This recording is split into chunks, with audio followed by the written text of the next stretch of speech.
Hi everyone, organic rooftop gardening में आपका स्वागत है।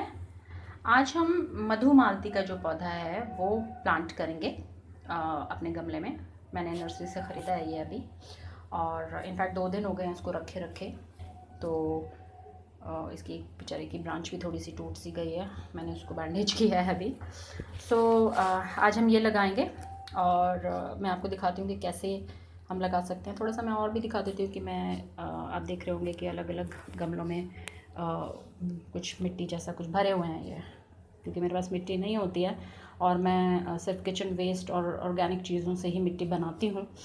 और तो देख सकते हैं आप किस तरह से भरे हुए रखे हैं और कैसे मैं रेडी करती हूँ। तो चलिए आज हम इसमें लगाते हैं, क्योंकि मैं ये लेयरिंग वगैरह करके ना, देखिए जैसे कि इसमें पॉट में छेद करने के बाद ये कुछ सूखे पत्ते जो भी थे गार्डन से मिलते हैं वो नीचे डालने के बाद, और उसके बाद लेयरिंग कर देती हूँ मैं ऑर्गेनिक चीज़ों की, रेत वगैरह की। और लगभग 1 महीने में मिट्टी तैयार हो जाती है। और ऐसे कोई ज़रूरी भी नहीं है कि आप 1 महीना रखेंगे भी। मैं तो मतलब तुरंत के तुरंत डाल के और तभी भी लगा देती हूँ, क्योंकि मेरे पास मिट्टी की बहुत शॉर्टेज है, मेरे पास है ही नहीं मिट्टी। तो मैं तो बस इसी तरह से यूज़ करती हूँ। जब भी लगाना है इन्हीं गमलों में से एक को उठाओ, मिक्स करो, मिट्टी को ऊपर नीचे करो, तो जो आपका रेत बदरपुर है वो मिक्स हो जाएगा और आप इसमें पौधा फिट इन कर सकते हैं। तो आप देख रहे हैं मैंने आज ग्लव्स पहने हैं, क्योंकि for beginners it's an advice. अगर आप ऑर्गेनिक गार्डनिंग कर रहे हैं और आप गोबर का यूज़ कर रहे हैं, गोबर का जैसे काउडंग कहते हैं, अगर आप उसका यूज़ कर रहे हैं तो प्लीज़ अपने हाथों को कवर कर लें। और अदरवाइज़ पूरे दिन सेंट की जो खुशबू है वो आपके हाथों से जाएगी नहीं। इसलिए just be careful, just cover your hands with gloves, it's just a better idea. Otherwise तो मैं हर काम बिना ग्लव्स के ही करती हूँ, क्योंकि I just don't like, feel नहीं आता एक्चुअली। जब तक आप हाथ ना लगा लो मिट्टी वगैरह को पता नहीं चलता है। लेकिन क्योंकि मुझे ये गोबर वाला चक्कर, मैं 2-3 बार मतलब ऐसा हो गया कि मुझे लगा कि बहुत ज़्यादा स्मेल आ रही है, तो मुझे लगा कि नहीं, I should go for gloves now. So एक हाथ से पॉसिबल नहीं हो पाएगा। आप देख रहे हैं कि उप्स, इसको मुझे निकालना पड़ेगा और तब मैं इसको फिट इन करूँगी। So just bear with me, मैं जब तक इसको निकालती हूँ तो मुझे जो वीडियो है पॉज करना पड़ेगा। Just bear with me guys. अब देख सकते हैं मैंने इसको ग्रो बैग से निकाल लिया है। अब इसको हम बिल्कुल बीच में रखेंगे ताकि हमारा जो पौधा है वो बीच में रहे। और जो इसकी मिट्टी है मैंने नहीं निकाली है, आप देख सकते हैं। अगर इसकी चिकनी मिट्टी होती, आप देख सकते हैं इसकी मिट्टी जो है चिकनी नहीं है, दोमट मिट्टी है, तो इसको हटाने की ज़रूरत नहीं है। अगर नहीं होती तो हमें ये हटानी पड़ती। तो अभी इसको हटाने की ज़रूरत नहीं है, हमने एज इट इज़ ये पौधा रख दिया, क्योंकि हमारे पास मिट्टी की कमी है और हमारे पास मिट्टी है ही नहीं। तो हम इस मिट्टी को जो हमें मिली है नर्सरी से, हम इसको यूज़ करेंगे और इसको हम एज इट इज़ रहने देंगे, ताकि हमारे पौधे को कोई ज़्यादा इशू ना हो और हम इजीली अपने पौधे को उगा सकें। तो जो हमने साइड से निकाली थी मिट्टी, हमने इसको साइड में लगा देना बहुत ही इजीली। कोई झंझट नहीं है, कोई टेंशन की बात नहीं है। इजीली प्लांट को किसी को भी हम लगा सकते हैं। और आपको पता है कि मैं जो मिट्टी बनाती हूँ उसके अंदर काफ़ी सारा रेत और बदरपुर मिलाती हूँ, तो ताकि वेल ड्रेन्ड हो जाए मिट्टी, पानी जो है उसमें ना रुके। तो अब हमारे पास जो चारों तरफ जो मिट्टी है या नीचे जो है, जो भी है जो पॉटिंग मिक्स है, उसके अंदर अच्छा खासा रेत और गोबर और जो किचन वेस्ट है वो सारा है।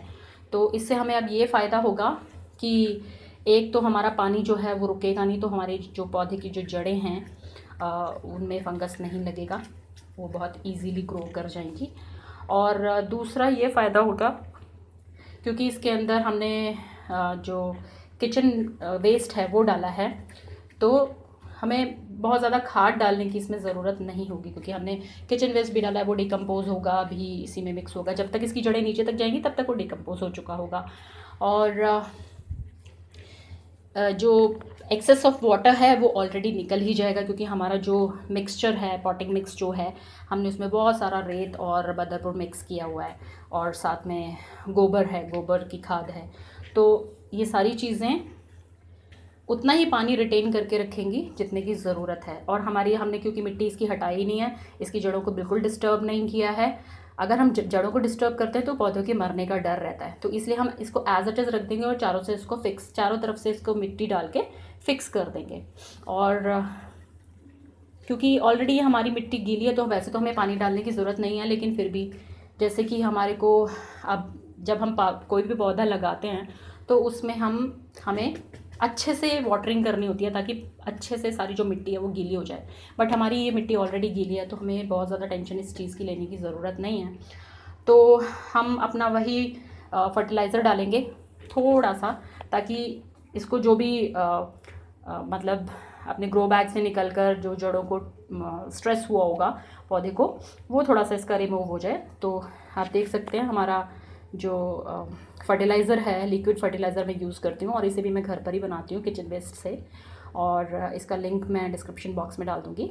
हर वीडियो में मैं बताती हूँ कि मैं कैसे मिट्टी बनाती हूँ और किस तरह से उसकी न्यूट्रिशियस वैल्यू है उसको इंक्रीज़ करती हूँ। तो इसी फर्टिलाइज़र से, लिक्विड फर्टिलाइज़र से मैं इसको इंक्रीज़ करती हूँ, इसकी न्यूट्रिशन वैल्यू को इंक्रीज़ करती हूँ, ताकि मेरे पौधे को कोई भी इस तरह से प्रॉब्लम ना हो कि भाई उसको बेचारे को सिर्फ रेत मिल रहा है, मिट्टी नहीं है, कुछ इश्यू हो जाएगा, तो वो सब ना हो।